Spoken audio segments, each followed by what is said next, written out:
Hola, continuamos hoy con la continuación del tema que habíamos presentado anteriormente que tiene que ver con los principios de interpretación. Y como ustedes recordarán, habíamos visto los tres primeros principios que son claves para poder recibir, entender y conocer lo que las Escrituras nos dicen. Son claves para poder conocer y entender la verdad. El primer principio que en la presentación anterior habíamos visto es aquel que dice que toda la Escritura es inspirada por Dios. Cada palabra de las Escrituras, cada palabra de la Biblia está como Él quiso que estuviera. Ni una jota ni una tilde han de ser ignorados. Ese es el primer principio. El segundo principio es de que no podemos agregar nuestros propios conceptos. No podemos sumarle, no podemos agregarle nuestras propias definiciones. Al mismo tiempo, no podemos quitar de las Sagradas Escrituras. Así, la Biblia nos es dada como un compacto, como un conjunto de lo cual hay que tomar absolutamente todo y no se puede agregar y no se puede quitar. Y el tercer principio que habíamos visto en la presentación anterior es aquel que dice que no se puede contradecir. Uno no puede contradecir lo que la Biblia dice, uno no puede ir en contra, uno no puede violentar, crucificar a la palabra de Dios. Toda la Escritura es verdad, por lo tanto no la puedo contradecir. Y el cuarto principio que me gustaría que consideremos en el día de hoy es ese que dice que la Biblia se explica con la Biblia.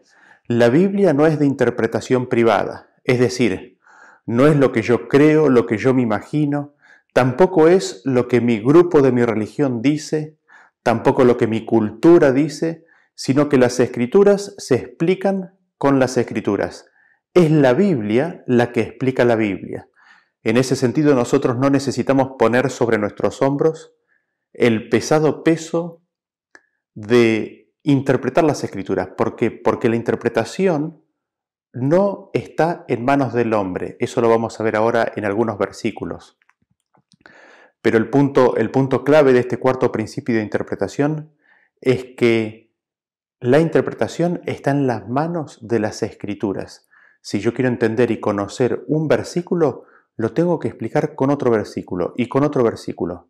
Así sucesivamente hasta que todas las Escrituras se transforman en un sistema interconectado, autoexplicativo, una palabra viva y eficaz. Y quizás el primer versículo que me gustaría que consideremos en el día de hoy es el que se encuentra en el libro de Segunda de Pedro, capítulo 1. Segunda de Pedro, vamos al libro de Segunda de Pedro, capítulo 1, y vamos a leer los versículos 19 al 21. Dice, tenemos también la palabra profética más segura, a la cual hacéis bien en estar atentos como a una antorcha que alumbra en lugar oscuro, hasta que el día esclarezca y el lucero de la mañana salga en vuestros corazones, entendiendo primero esto, que ninguna profecía de las Escrituras es de interpretación privada, porque nunca la profecía fue traída por voluntad humana, sino que los santos hombres de Dios hablaron siendo inspirados por el Espíritu Santo. ¿Y qué es lo que primero que notamos aquí? Nos dice que tenemos la palabra profética más segura. La palabra profética no solamente es una descripción de los eventos futuros, sino que es aquella palabra que proviene del mensajero de Dios, es aquella palabra que proviene del profeta de Dios. Esa es la palabra profética. Es decir, estamos hablando de todas las Escrituras. Y nos dice que a la cual hacéis bien estar atentos como a una antorcha que alumbra en lugar oscuro. Hay un versículo paralelo, ¿no es cierto? Paralelo que dice, lámpara es a mis pies tu palabra y lumbrera mi camino. Aquí Pedro nos está diciendo de que la palabra profética, las Escrituras, son como una antorcha que alumbran en lugar oscuro. Y no puedo dejar de recordar lo que me sucedió de niño. Resulta que nos habíamos mudado a otra casa. Fue un día muy largo, muy cansador, armando la mudanza, moviendo todas las cosas, llegando a la nueva casa. Me acosté a dormir y a la madrugada me desperté con ganas de ir al baño.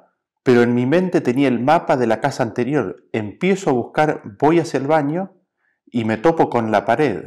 La puerta no estaba más allí. y empecé a palpar, buscando dónde estaba la puerta para salir. Y en mi mente en aquel momento recuerdo de que di vuelta alrededor de toda la pieza hasta llegar al mismo punto de partida en la total oscuridad, y la puerta no estaba, no la encontraba, esa pieza no tenía puerta. Parecía eso, ¿no? Y claro, yo tenía en mi mente, todavía estaba en la casa anterior, y finalmente decido llamar a mi padre y él viene y prende la luz. Y cuando prende la luz, ahí quedó absolutamente todo claro. ¿Dónde estaba y cuál era la puerta de salida, ¿no? ¿Dónde estaba el camino al baño? Así también la palabra profética es como una antorcha que alumbra en lugar oscuro. Y vemos el camino, no nos tropezamos ni nos lastimamos con los obstáculos, no nos salimos del camino, sino que la palabra profética, la Biblia, es como una luz, es una antorcha que alumbra el lugar oscuro. Sin embargo, para que esto pueda ser realidad, noten ustedes lo que es necesario conocer primero. El versículo 20 dice, entendiendo primero esto. Antes de nada, lo primero que hay que entender es lo que viene diciendo a continuación. Es decir, para que la Biblia se transforme en luz, primero hay que entender esto. ¿Qué es lo que hay que entender? Hay que entender que ninguna profecía o palabra de profeta de la Escritura es de interpretación privada. Es decir, la interpretación no es mía, la interpretación tampoco es tuya, la interpretación no es de nadie. ¿De quién es la interpretación entonces? Y nos sigue diciendo, primero nos dice la razón. ¿Por qué la interpretación no es personal? ¿Por qué la interpretación no es privada? ¿Por qué? Porque nunca la profecía fue traída por voluntad humana. Es decir, porque la profecía no es de origen humano, tampoco su interpretación. Esto es lo primero que tenemos que entender cuando nos aproximamos a las Escrituras. Y ahí nos dice quiénes son los que interpretan, ¿no? Nos dice, sino que los santos hombres de Dios hablaron siendo inspirados por el Espíritu Santo. ¿Cómo? La Biblia tiene un origen divino, su interpretación es divina. ¿Y cómo se interpreta? Leyendo lo que los santos hombres de Dios hablaron, siendo inspirados por el Espíritu Santo. Así vemos claramente que la interpretación no es personal, no es privada, no es mía ni tuya, sino que la interpretación pertenece a los santos hombres que hablaron siendo inspirados por el Espíritu Santo y que nos dejaron su registro en la Biblia, en las Escrituras. Pero veamos esto en otro versículo, en Isaías capítulo 28. Isaías capítulo 28, versículo 9 y 10. ¿A quién se enseñará ciencia o a quién se hará entender doctrina? ¿A los destetados, a los arrancados de los pechos? Porque mandamiento tras mandamiento, mandato sobre mandato, renglón tras renglón, línea sobre línea, un poquito allí, otro poquito allá. Y el versículo leído comienza con una pregunta, ¿no? ¿Quién es el que va a entender ciencia? ¿Quién es el que va a entender enseñanza? ¿Quién es el que va a entender doctrina? Empieza con esa pregunta y ahí enseguida nos da la respuesta de cómo se llega a la ciencia, a la doctrina, a la enseñanza de Dios. Dice, mandamiento tras mandamiento, mandato sobre mandato, renglón tras renglón, línea sobre línea, un poquito allí, otro poquito allá. ¿Y qué es lo que vemos? Vemos mandamiento tras mandamiento, mandato sobre mandato. Cuando nosotros tomemos a la Biblia como la palabra de Dios, como la fuente, como proveniente del soberano del universo, a partir de allí comenzará a transformarse en ciencia y doctrina para nosotros. Cuando veamos a las Escrituras renglón tras renglón, línea sobre línea, es decir, dentro de su contexto original, dentro del flujo del discurso, cuando veamos lo que nos dice las Escrituras dentro de su propio contexto, renglón tras renglón, línea sobre línea, allí también las Escrituras vendrán a ser ciencia y enseñanza, doctrina para nosotros. Y después, un poquito allí, otro poquito allá, es decir, lo que encuentro en un lugar lo explico con otro versículo. Lo que está descrito en una parte de las Escrituras está ampliado, desarrollado, comentado en otro lado de las Escrituras. Así vemos que, tomando la palabra de Dios como proveniente de Dios, tomándola en su contexto y dejando que se explique a sí misma en un lugar y en otro lugar, es como ésta va a venir a ser ciencia, doctrina y enseñanza para nosotros. Y nosotros podemos ver esto claramente en la tentación de Jesús. Vamos al libro de Mateo capítulo 4, cuando Jesús estaba en el desierto y allí el tentador viene y lo tienta. Después de la primera tentación viene la segunda, y allí vamos a ver cómo Jesús utiliza el principio que venimos describiendo aquí. Mateo capítulo 4, versículos 6 y 7.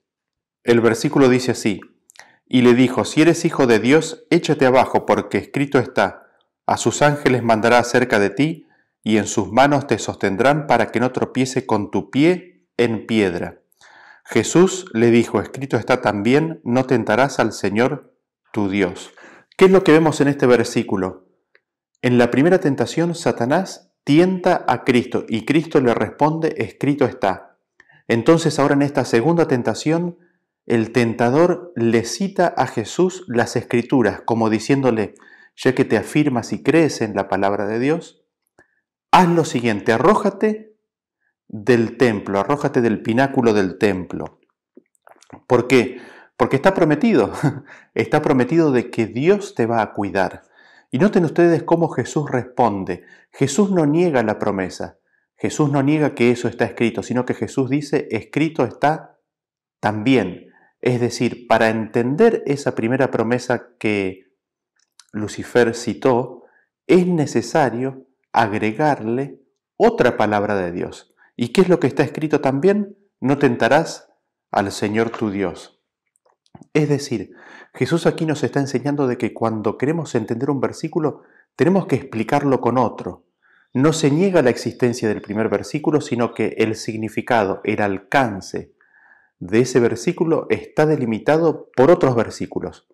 La promesa de que Dios enviaría a sus ángeles y nos sostendría no está para todo tiempo y circunstancia, sino que tiene limitaciones, y dentro de esas limitaciones en la protección está el hecho de que no hay que tentar al Señor nuestro Dios. Así es como un versículo explica a otro y delimita, afila, deja más claro su significado. Así nosotros en estos 3 versículos hemos visto cómo las Escrituras se explican con otras Escrituras. No soy yo el que explico, sino que el que explica es versículo, explica versículo. La Biblia se explica a sí misma. Las Escrituras explican las Escrituras.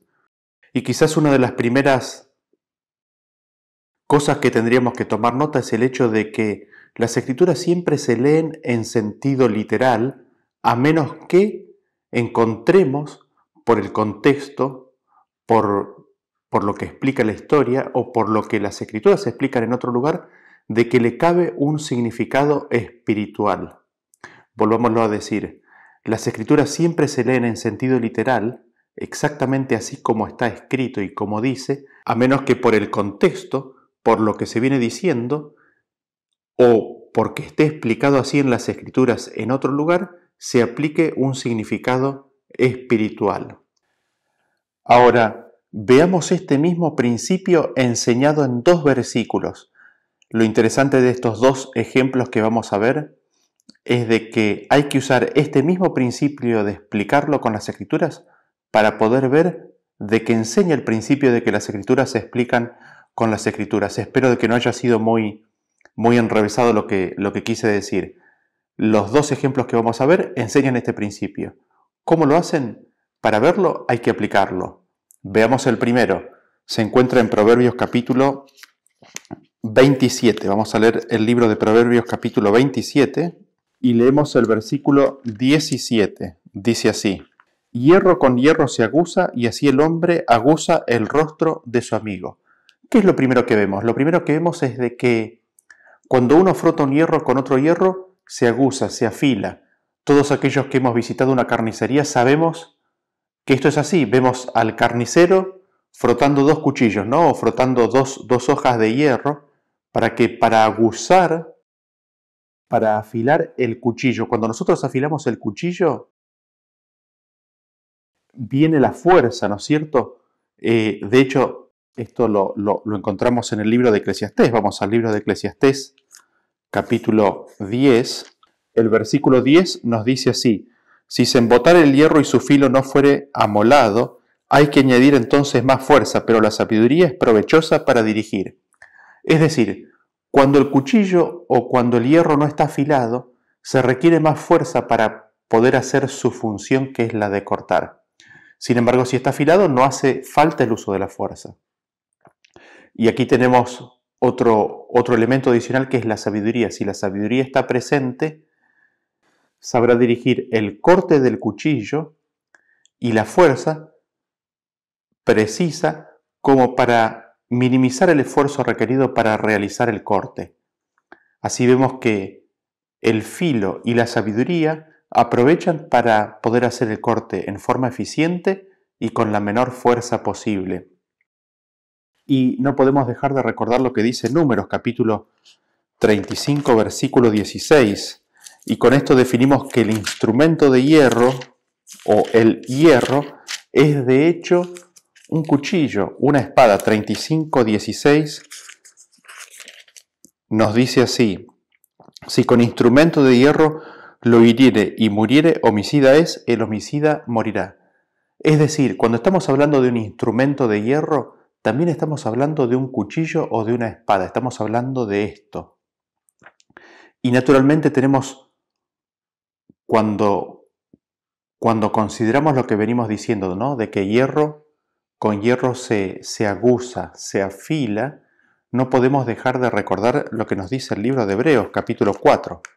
Vamos a Hebreos capítulo 4, versículo 12. Dice así: porque la palabra de Dios es viva y eficaz y más cortante que toda espada de dos filos.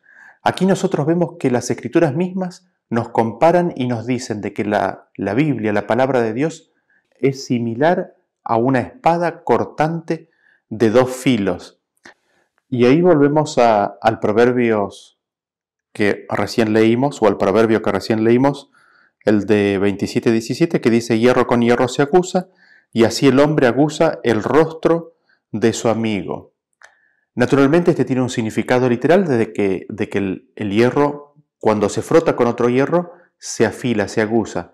Pero también nosotros podemos ver que, siendo que la palabra de Dios es comparada con una espada, con un instrumento de hierro, de que cuando nosotros usamos Biblia con Biblia, palabra de Dios con palabra de Dios, cuando comparamos versículo con versículo, el significado de los versículos se aguza, el significado de los versículos se afila, son más claros, vienen a ser más determinantes, más puntiagudos, más cortantes, vienen a ser más definitivos en su aseveración. Y el ejemplo de eso lo vimos en la tentación de Jesús, ¿no es cierto? Jesús define, delimita, afila el significado del versículo con el cual lo tentó Satanás. ¿Cómo lo hizo? Usando otro versículo. Versículo contra versículo, así como hierro contra hierro, hace que sea más exacta su definición, hace que sea más preciso el entendimiento que el hombre pueda llegar a obtener. Ahora lo interesante de esto es que nos dice de que así el hombre aguza el rostro de su amigo. Y nosotros podemos leer un par de versículos respecto de esto, ¿no? Eclesiastés capítulo 12, versículo 11 nos dice lo siguiente. Eclesiastés 12:11 dice: las palabras de los sabios son como aguijones y como clavos hincados son las de los maestros de las congregaciones dadas por un pastor. Noten ustedes qué es lo que nos está diciendo. Nos está diciendo que las palabras a veces como que pueden lastimar, ¿no es cierto? Pero, ¿qué más nos dice la Biblia? Leamos lo que nos dice Proverbios, volvamos al libro de Proverbios y el mismo capítulo donde encontramos esto, de hierro con hierro se aguza, leemos el versículo 6, dice: fieles son las heridas del que ama, pero importunos los besos del que aborrece, ¿no? No podemos dejar de recordar ahí a Judas besando a Cristo, pero nos dice que las heridas del que ama son fieles. así el hombre aguza el rostro de su amigo. ¿A qué nos está invitando? Nos está invitando a que entre amigos, entre aquellos que seguimos a Jesús, afilemos nuestro rostro, seamos más agudos o seamos más perspicaces, seamos más filosos en nuestras definiciones, en nuestros conceptos. ¿Cómo? Compartiendo versículo con versículo, compartiendo cita con cita, compartiendo palabra de Dios con palabra de Dios, de tal manera de que el entendimiento en nuestro rostro sea cada vez más visible, más afilado, más notorio. Y esto puede llegar a parecer doloroso, un proceso en el cual uno tiene que abandonar sus conceptos y sus creencias originales. ¿Por qué? Porque quizás viene un amigo que te muestra otro versículo que redefine lo que venías pensando. Y la Biblia nos invita a de que así mutuamente, unos a otros, nos afilemos, que vengamos a ser mucho más agudos en nuestro entendimiento de la palabra de Dios. Ahora, lo triste de esto es de que en algunos la palabra de Dios, que es una espada, un instrumento de hierro, no tiene filo. Es dada para cortar. Sin embargo, carece de filo, carece de utilidad. No se la puede utilizar para lo cual fue dada porque no tiene el filo que trae el ejercicio. En otros, por el hecho de usar palabra con palabra, versículo con versículo, por el hecho de frotar un versículo con otro versículo, por el hecho de definir la palabra de Dios con la misma palabra de Dios, esta viene a ser extremadamente aguda, esta viene a ser extremadamente detallada en su alcance y definición. Y así también en este ejercicio el rostro de las personas, la presencia de la persona se transforma en filosa, en aguda en su alcance y definición por el ejercicio al cual esa persona se ha dispuesto a entregarse, al dejarse ser desafiado por otros versículos de las Escrituras, al dejarse ser confrontado con lo que las Escrituras dice en otro lugar. Que Dios nos ayude a aceptar, a entrar en este ejercicio, que quizás puede llegar a ser un poquito doloroso, pero es necesario ¿para qué? Para aprender a sujetarnos a toda la palabra de Dios, para poder tomar toda la palabra de Dios, para que la palabra de Dios venga a ser poderosa y eficaz en nuestras manos. Y en ese sentido, fíjense hasta qué nivel puede llegar a ser la palabra de Dios. Y ahí volvemos al libro de Hebreos capítulo 4, versículo 12. Qué filosa puede llegar a ser.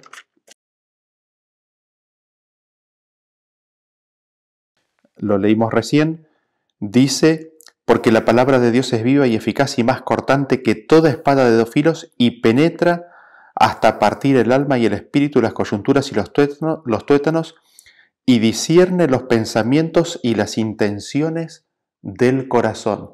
La palabra de Dios fue dada con un propósito original. Y aquí no solamente estamos hablando de la palabra escrita, sino también de la palabra viviente. Es para que discierna nuestros pensamientos, las intenciones y las motivaciones de nuestro corazón.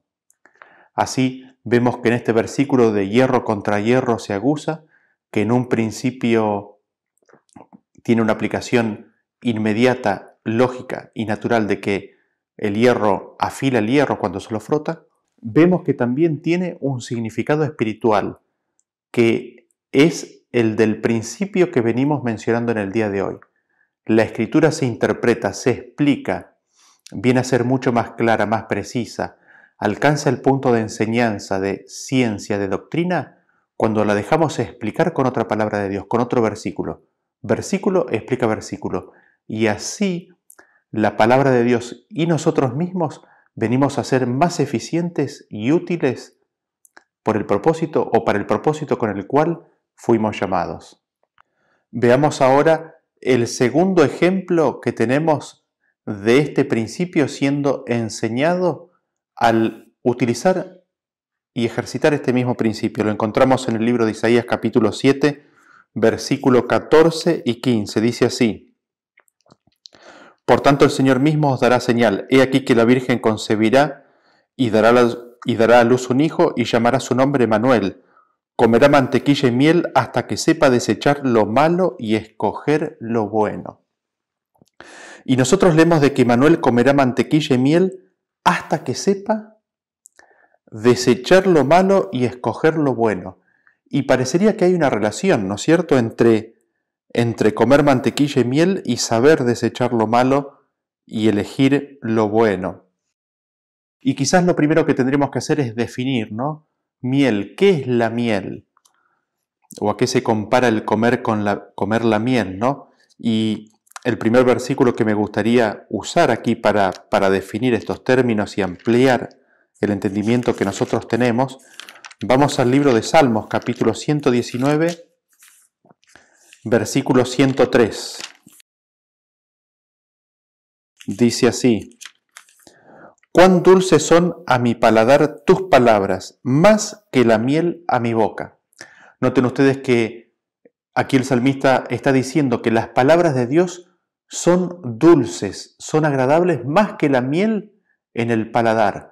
Aquí vemos como que se aproxima a una comparación, o se asemeja o se compara la palabra de Dios con la miel. Y Apocalipsis 10:9 es más directo aún. Veámoslo, Apocalipsis capítulo 10, versículo 9 dice así: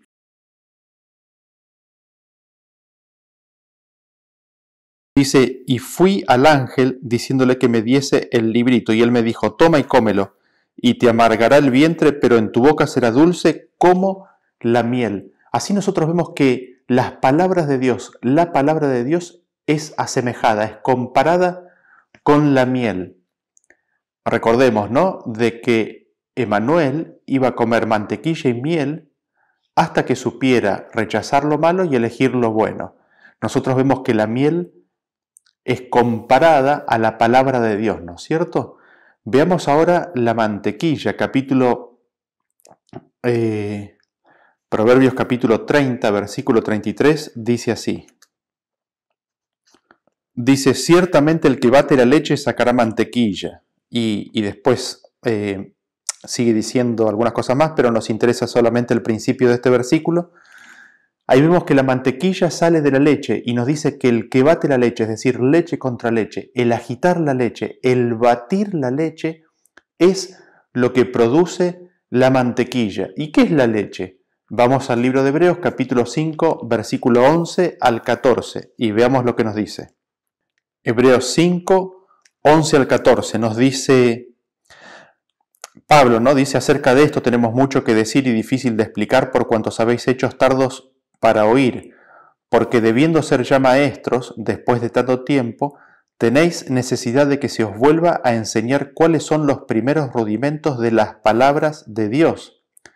Y habéis llegado a ser tales que tenéis necesidad de leche y no de alimento sólido. Y todo aquel que participa de la leche es inexperto en la palabra de justicia porque es niño. Pero el alimento sólido es para los que han alcanzado madurez, para los que por el uso tienen los sentidos ejercitados en el discernimiento del bien y del mal. Noten ustedes lo siguiente, se nos dice que la leche son los primeros rudimentos de la palabra de Dios, son los primeros pasos, es lo primero, es lo básico, es el inicio, es el comienzo.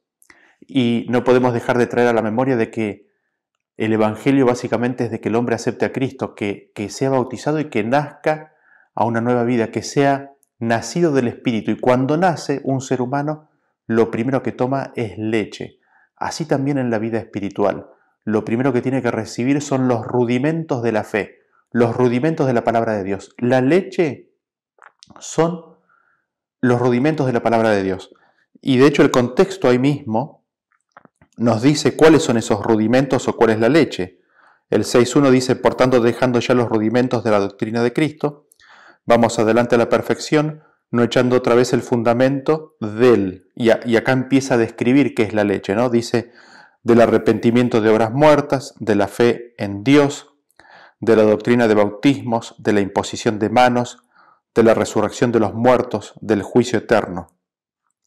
Eso es la leche.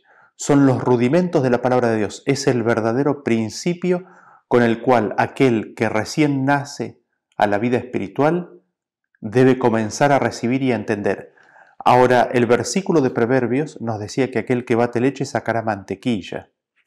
Es decir, leche contra leche, el agitar la leche, el el presionar leche contra leche, el presionar palabra de Dios contra palabra de Dios, verso contra verso.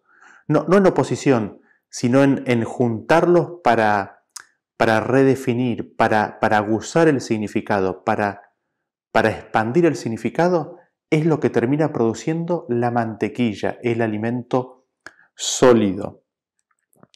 Y en ese sentido no podemos dejar de volver a Isaías capítulo 7 para leer nuevamente lo que allí nos dice. El versículo 15 dice: comerá mantequilla y miel hasta que sepa desechar lo malo y escoger lo bueno. Y como mencionamos, parecería que hay una relación entre comer mantequilla y miel y saber desechar lo malo y escoger lo bueno. Y de hecho lo hay. Este versículo en la versión 1909 de la Reina Valera es traducido que comerá mantequilla y miel para que sepa desechar lo malo y escoger lo bueno. Así nosotros vemos que este proceso, ¿no? Este proceso de tomar la palabra de Dios como miel, ¿no? Recibirla. Y en ese proceso agitar la palabra de Dios. Palabra de Dios contra palabra de Dios, de vuelta, no en sentido de oposición, sino de definición y expandir significados y conocimientos.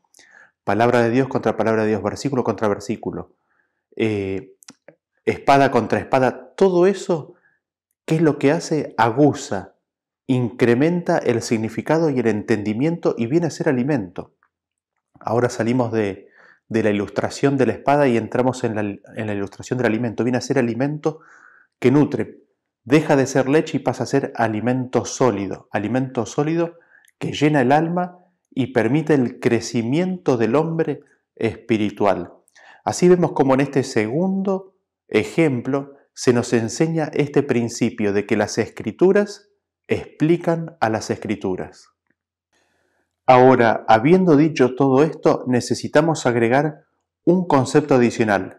Lo encontramos en 1 de Juan capítulo 2, versículos 20 y 27. Dice: pero vosotros tenéis la unción del Santo y conocéis todas las cosas. Y el 27 dice: pero la unción que vosotros recibisteis de Él permanece en vosotros y no tenéis necesidad de que nadie os enseñe, así como la unción misma os enseña todas las cosas y es verdadera, y no es mentira, según ella os ha enseñado, permaneced en Él.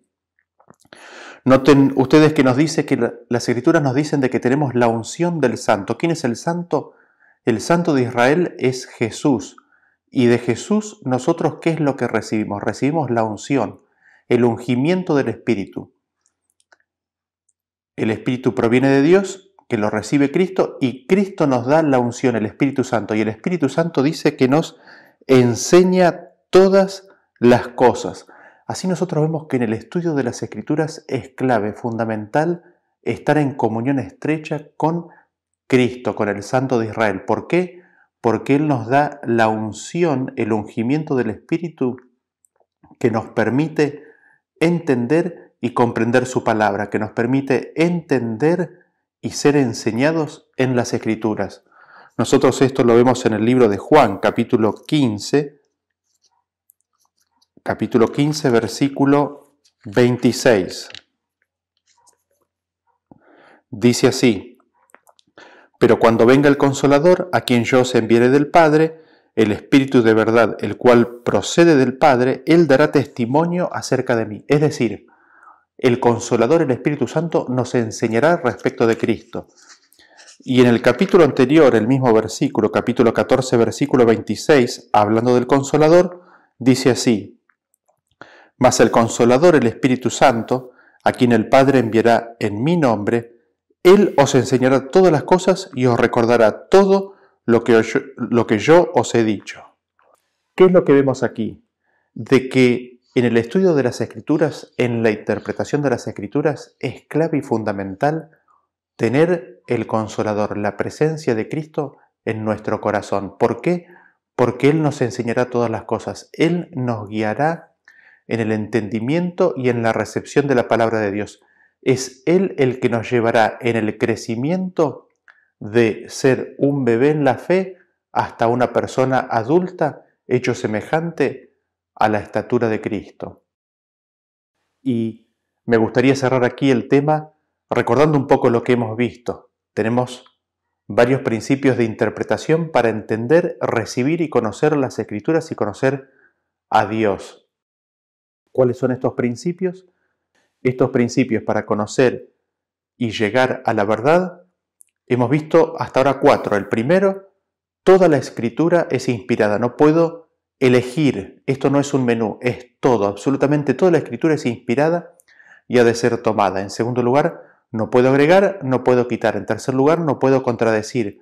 En cuarto lugar, la Escritura explica la Escritura. Si quiero explicar la Biblia, la tengo que explicar con la Biblia. Si quiero explicar un versículo, lo tengo que explicar con otros versículos.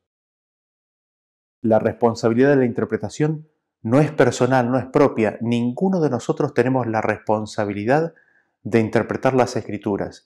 Nadie pone eso sobre nuestros hombros. Solamente nosotros en nuestra ignorancia pensamos que somos los que interpretamos. La enseñanza de la Biblia es clara. Porque la Biblia es inspirada por Dios, su interpretación no queda en las manos de los hombres. ¿Quién es el que interpreta? Es Dios mismo, usando las Escrituras, lo que los santos hombres de Dios hablaron en la antigüedad, siendo inspirados por el Espíritu Santo, y Cristo envía su Santo Espíritu sobre nosotros. ¿Para qué? Para enseñarnos todas las cosas, para guiarnos en el entendimiento de su palabra, para que entendamos y conozcamos y seamos hechos a la semejanza de Cristo. Que Dios nos ayude y nos guíe a medida que leemos y estudiamos la palabra de Dios para aplicar estos principios, teniendo presente que la enseñanza es de Dios, de que la interpretación pertenece a Dios. Gracias por escuchar y acompañarnos hasta aquí.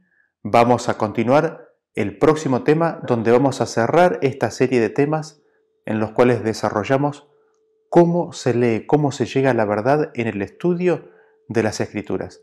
Que Dios los bendiga y nos vemos en la próxima presentación. Hasta luego.